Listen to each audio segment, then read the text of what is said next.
It feels like a lifetime has passed since that first announcement for Halo Infinite at E3 2018. But it was more of a tech demo than anything else.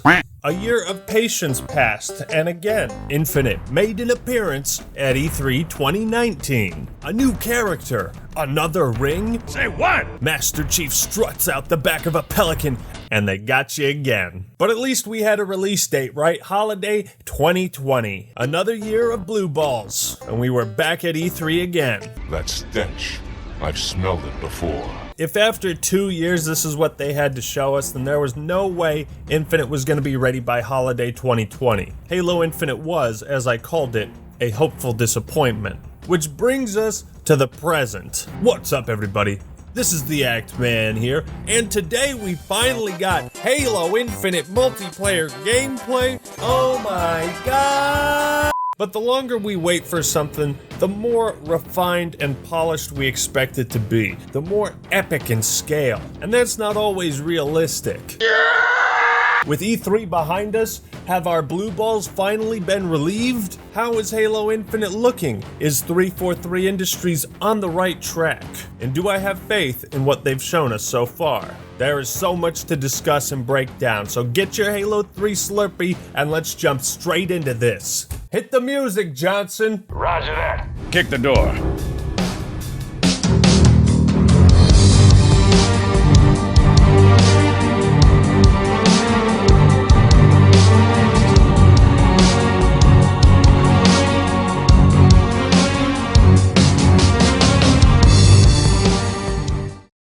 What happened?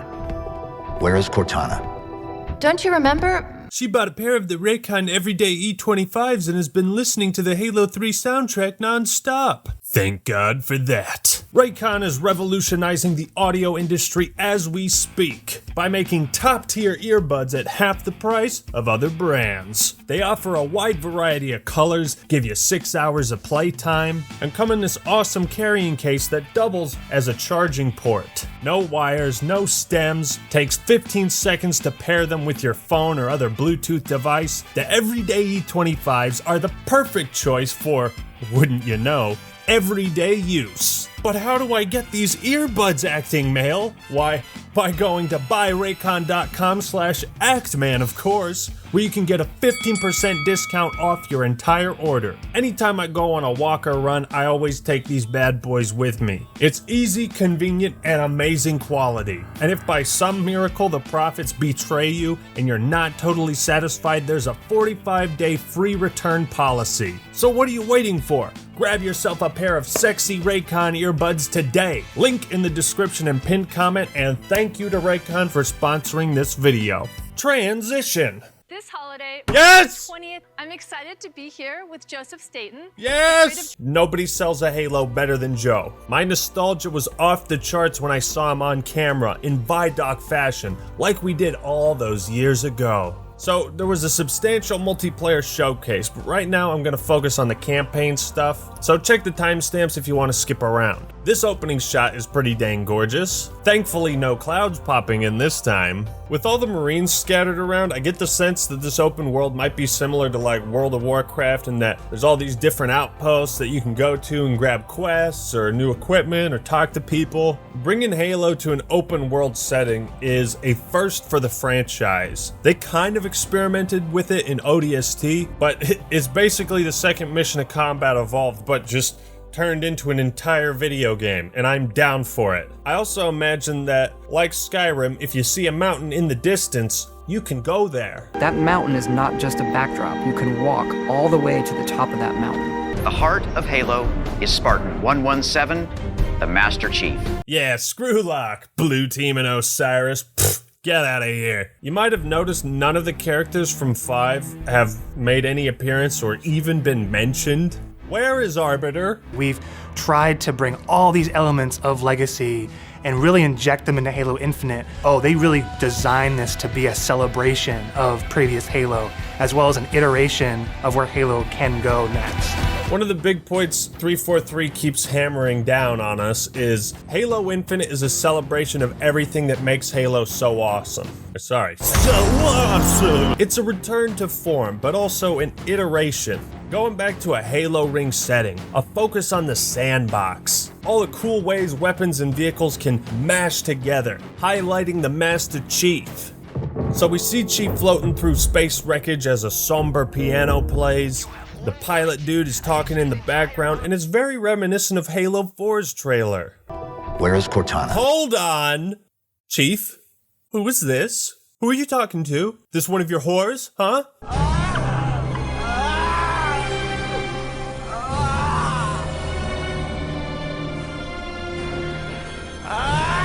I'm not getting attached to this new Cortana. I made a girl a promise. We're getting a new Cortana?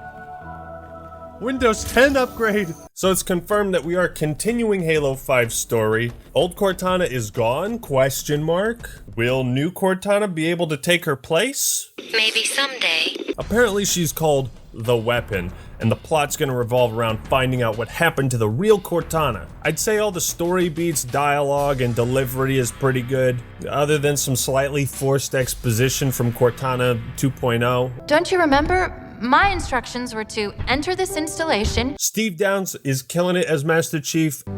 But this wasn't the mission. The missions changed. They always do. And it seems to be kind of merging 4 and 5 stories together, at least the good ideas from both, and playing off of that. You know, the whole Cortana is an aging AI, what's gonna happen to her? How's it gonna affect Master Chief and his relationship? Is he gonna go insane? Oh man, sure? when Chief pulls out the old chip. Oh boy, here come the manly tears. Oh boy. Overall story and campaign looks promising. Don't know if it's gonna be better than Halo 2 though. Of course, you can't have a Halo game without multiplayer. You're goddamn right you can't, Joe. What do you got for me? Oh my god! Oh! Oh my fucking god!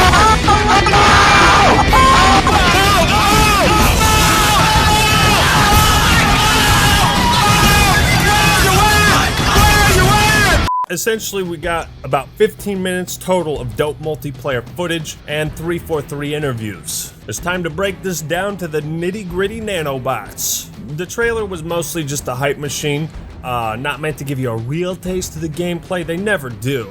But there's some pretty cool stuff in here to point out, like the new armor sets. Now that's what I call sexy. We've come a long way since Halo 5, we really have. What makes Halo iconic is the art style, which went through a jarring transformation after Reach. There's been far too much discussion on this in the Halo community, so I'm glad we can finally all agree this looks amazing, as we're getting the best of both worlds. I'm down for some of those new armor sets we saw in Halo 5, but just make them look better. I'm glad Squidward's house is now a helmet.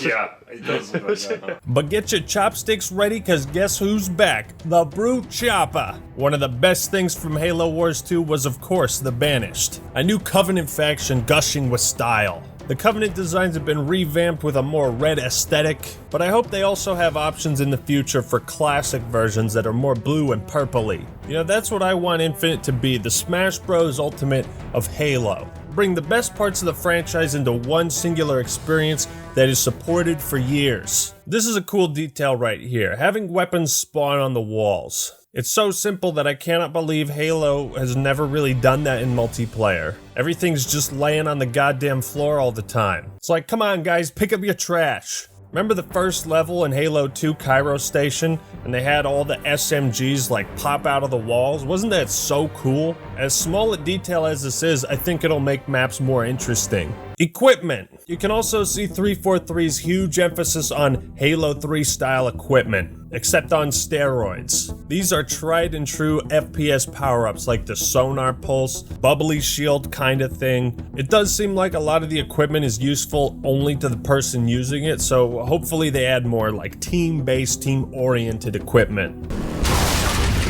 Killing spree. They are really validating their decision to include a grapple hook, man. Demonstrating all sorts of badass moves. This weapon looks dope.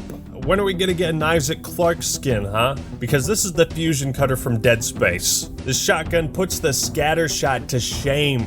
Oh my god, I need one! Every weapon they show also looks to fulfill a unique role that maybe hasn't been filled before. Being able to get the effects of a close-range shotgun blast from far away and behind cover, that's interesting. That's cool. That opens up so many gameplay possibilities in just that one weapon. I want to see more guns in Halo have secondary functions to add more versatility to their kit. Oh, this gravity hammer, man.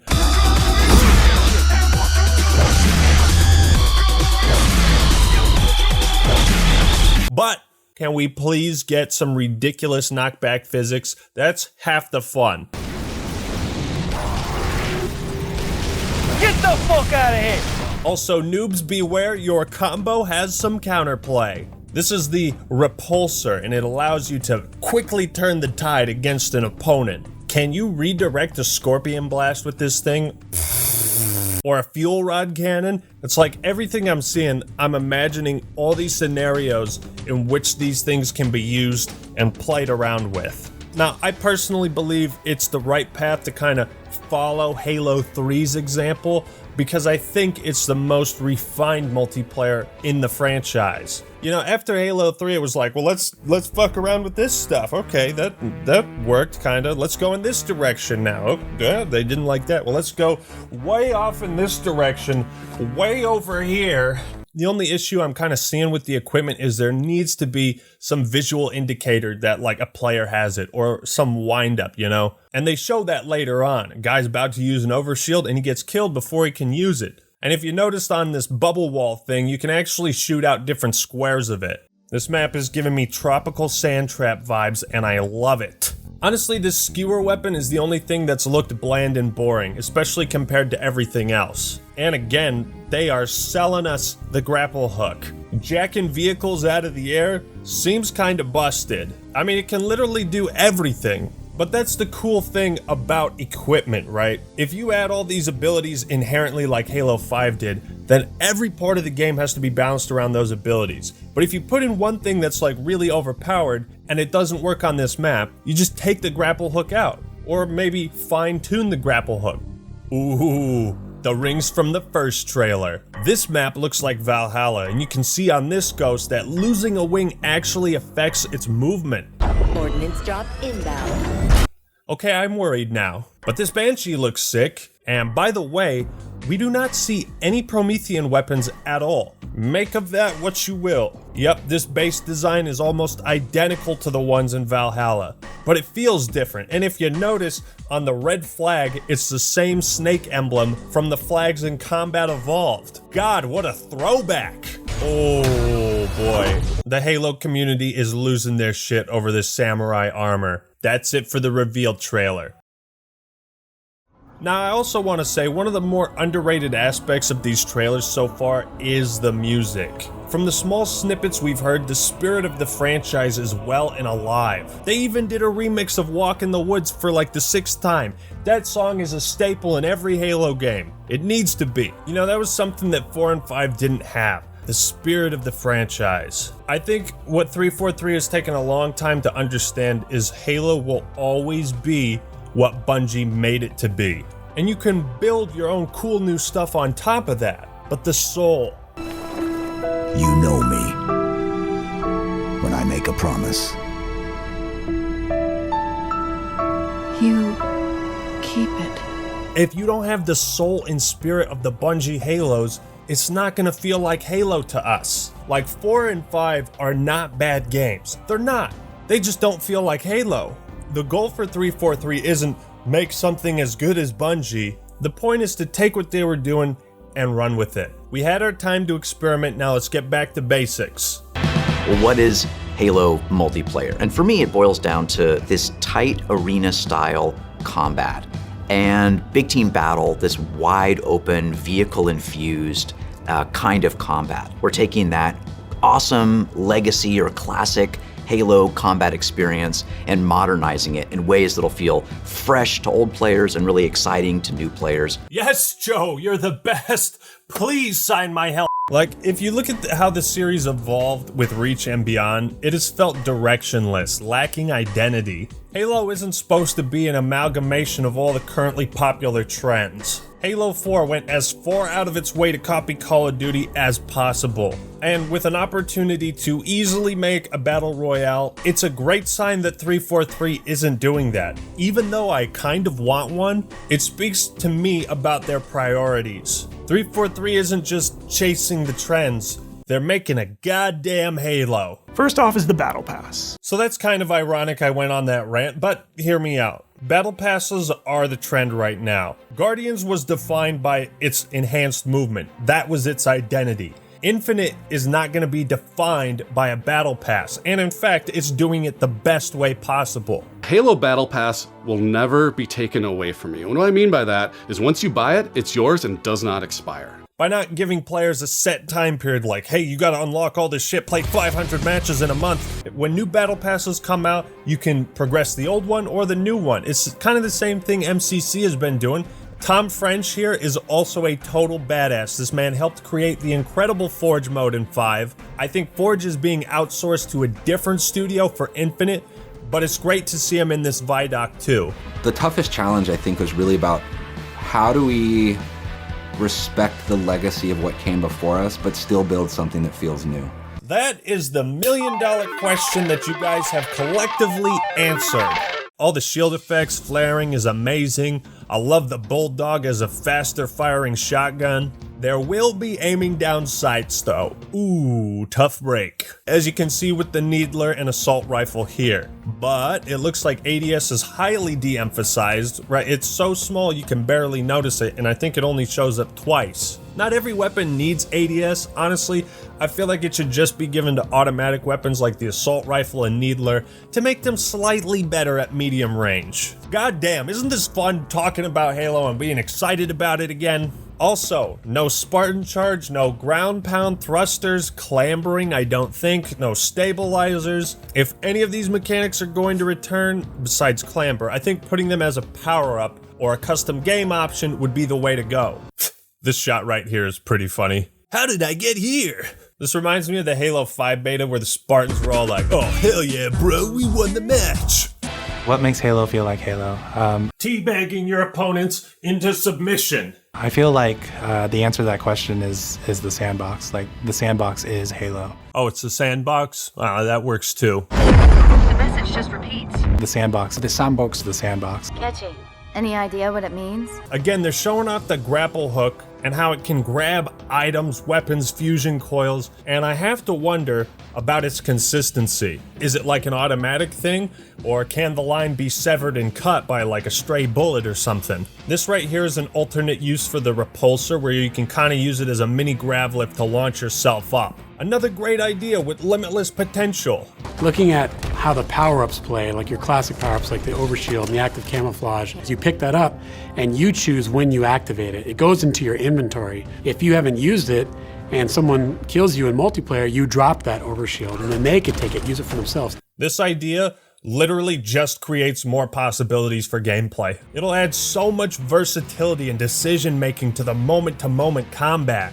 343 is basically focusing in on everything that made Halo great. Everything I love the series for. Exploring new ways to make vehicles dynamic. Taking damage will now affect how the vehicle drives. Homie lost a wheel, doesn't give a fuck. There's gonna be so many epic Warthog runs in multiplayer. A new addition is this Razorback Warthog, which functions as a utility vehicle. Looks like it can hold 4 people, and this is a role that Halo hasn't really filled before. Being able to put weapons on the back, mount turrets, or other power weapons, again, these are all incredible ideas that look to solve problems that Halo has had for a long time. Walking around with a turret was almost always a bad idea. But imagine you're near a turret and a Razorback Warthog. You just rip that sucker off and jump right on, and you're like George on the fucking truck in Reach. One thing on my wish list is more cooperative vehicles. That's why I love Halo. That's part of the reason I love Battlefield 1. Just let us do stupid shit in vehicles. The Prowler, Spectre, especially the Falcon. The Falcon needs to return. Now here's a tidbit that makes me a little nervous. Having every vehicle transported to the map by a Pelican. I hope that's not the only way Big Team Battle is played. If this is a game type variant, hell yeah. But give us the option to have them spawn in like normal too. There's also going to be a commander and AI that give you like battle updates throughout a match, telling you when weapons and vehicles are inbound, and I pray to God that we can shoot down a pelican, kind of like care packages in Call of Duty. Asset denial.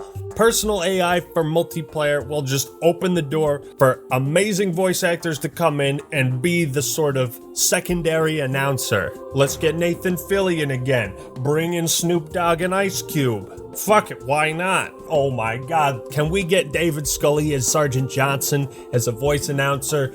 It looks like we'll have similar amounts of customization options as we did in Reach. Thank goodness we're not gonna have 250 sets of armor that you can't change or swap pieces, right? Also, it looks like we'll have weapon skins as well. MCC has been experimenting with that to great success. You can choose prosthetics too. Cat would be proud. But how are you guys gonna fund this whole thing, 343? We're coming at this from a player-first mentality. So what that means is that there's no random loot in this. There's no loot boxes. What was that? Could you say it again? There's no random loot in this. There's no loot boxes. One more time, Cat. There's no random loot in this. There's no loot boxes. Oh, how the times have changed where loot boxes are now a complete detriment to the image of your game. It's very important to us that everyone understands exactly how they unlock customization content, and we have a variety of places where they can do that. This is what Fabian and I have talked about in the past. There is no sense of accomplishment in opening a pack of cards in a video game and unlocking a cool emblem. Unlocks are a way to encourage players to play the game in unique ways. You know, this is why Xbox came up with achievements and gamer score in the first place. To show off your elite gamer accomplishments. Brag, boast, share strategies, spark conversations. How'd you get that achievement? Where did you unlock that armor? If the answer's always the same, there's nothing for the community to talk about. That helmet's pretty cool. How'd you get it? I paid $500 for rec packs. Now shut up. 343 also says you can't just outright buy these rewards in the battle pass. So again, you just have to earn them. Of course, Infinite is going to have multiple seasons, the first season being Heroes of Reach that'll introduce all sorts of customization and whatnot. Now, hopefully, it's not Halo 5 all over again, where we have like a bare fucking bones game at release that gets patched into a much better game over the course of like 2 years. I don't want to go through that again. Some people are upset about the free-to-play multiplayer, but it's a great move, especially for boosting player count and engagement. And with crossplay, this is just a small part of Xbox's larger goal of unifying the player bases for both platforms. Why would you be upset about that? I think with this model, tons of people are going to play the game, enjoy the multiplayer, and that'll act as a gateway for them to want to play through the campaign.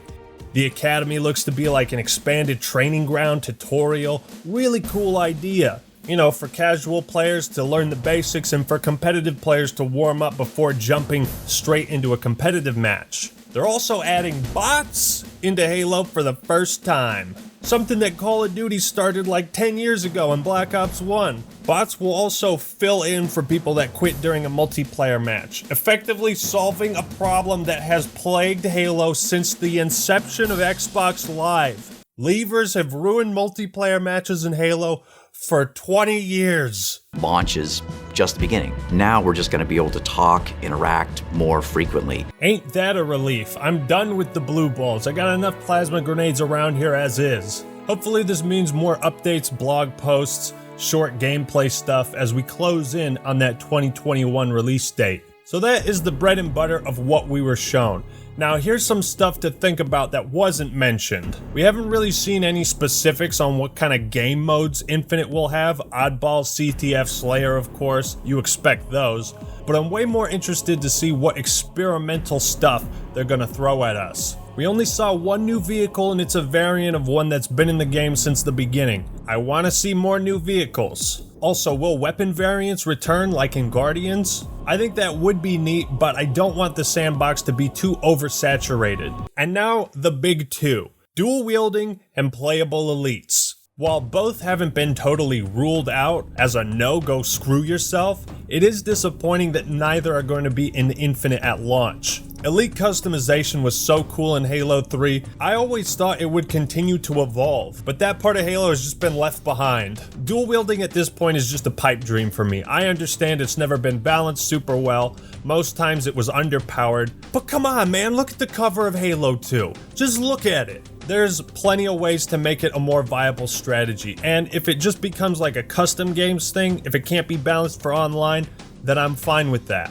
Overall, 343 seems to be focusing their efforts in all the right ways. If you can make it work at launch, and if you've got some great anti-cheat software to prevent hackers, if you make good on the promises and everything you showcased, then 343 I will be ecstatic. Hype levels for Infinite are at a maximum 10 out of 10. Combat has evolved. So there you have it. That's my breakdown of all the multiplayer stuff we saw at E3. I gotta say, it feels so good to be excited about Halo again. Let me know your thoughts and opinions in the comments below. I will be down there checking it out. I've been looking forward to making this video for 3 years. Alright everyone, that's all I got for today. This is the Act Man signing out. Peace! Listen up, Spartans. It's Steve Downs, the voice of Master Chief Sierra 117. Subscribe to the Act Man for awesome content and finish the fight. Master Chief, out.